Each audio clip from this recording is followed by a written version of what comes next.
बता दें कि एक तरफ चिराग पासवान के रुतबे की बात हो रही है तो वहीं वीआईपी के प्रमुख मुकेश सहनी की एक बार फिर से एनडीए में वापसी की बात हो रही है। लेकिन सबसे बड़ा सवाल यह है कि क्या वीआईपी के प्रमुख मुकेश सहनी की एनडीए में वापसी पर चिराग पासवान की मनमानी हमेशा के लिए खत्म हो जाएगी? क्या चिराग पासवान का रुतबा एनडीए में खत्म हो जाएगा, कम हो जाएगा? सबसे बड़ा सवाल। नमस्कार, आप देख रहे हैं आप तक न्यूज। आइए खबर को विस्तार से जानते हैं। उसके पहले चैनल पर नए हैं तो चैनल को सब्सक्राइब करना बिल्कुल ना भूलें। बता दें कि बिहार की राजनीति में आजकल विधानसभा चुनाव को लेकर सबसे ज्यादा जो तीर के तर्कस हैं वो निकाले जा रहे हैं और सबसे बड़ा सवाल ये उठ रहा है कि क्या वीआईपी के प्रमुख मुकेश सहनी की एक बार फिर से 2020 की तरह एनडीए में वापसी होने वाली है, जहां 2020 के चुनाव में उन्होंने परचम लहराते हुए 4 विधायक उनके जीतने में कामयाब हुए थे।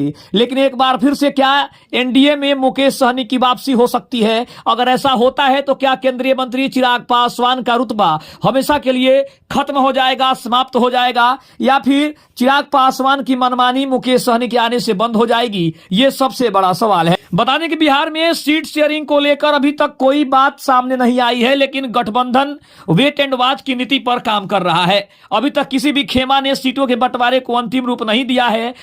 उसके अलावा अगर बात करें तो नीतीश कुमार के एनडीए में आ जाने के बाद सारे समीकरण भी बदल गए हैं। ऐसा माना जा रहा है कि जदयू और बीजेपी के बीच सीट बंटवारे को लेकर भी आपसी सहमति बनती नजर आ रही है। हालांकि चिराग पासवान ने अभी भी मौन व्रत धारण किया हुआ है, लेकिन बता दें कि उन्होंने बीजेपी को लेकर अपना तेवर भी दिखा दिया है।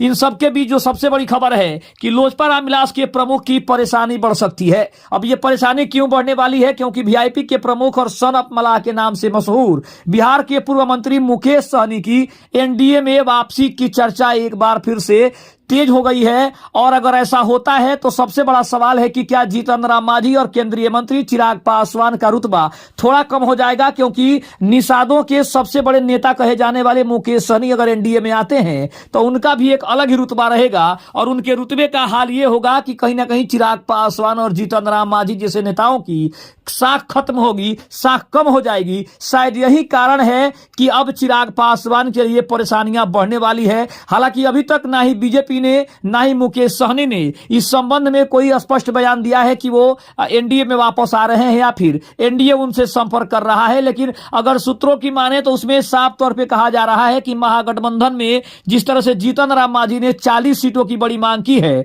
अगर उनकी मांगों को पूरा नहीं किया जा रहा है तो उनके पास दूसरा विकल्प यह है कि वो एनडीए में वापसी कर सकते हैं, जैसा उन्होंने 2020 के चुनाव में किया था। खबर अच्छी लगे तो चैनल को जरूर सब्सक्राइब कीजिएगा। तब तक के लिए धन्यवाद। जय हिंद, जय भारत।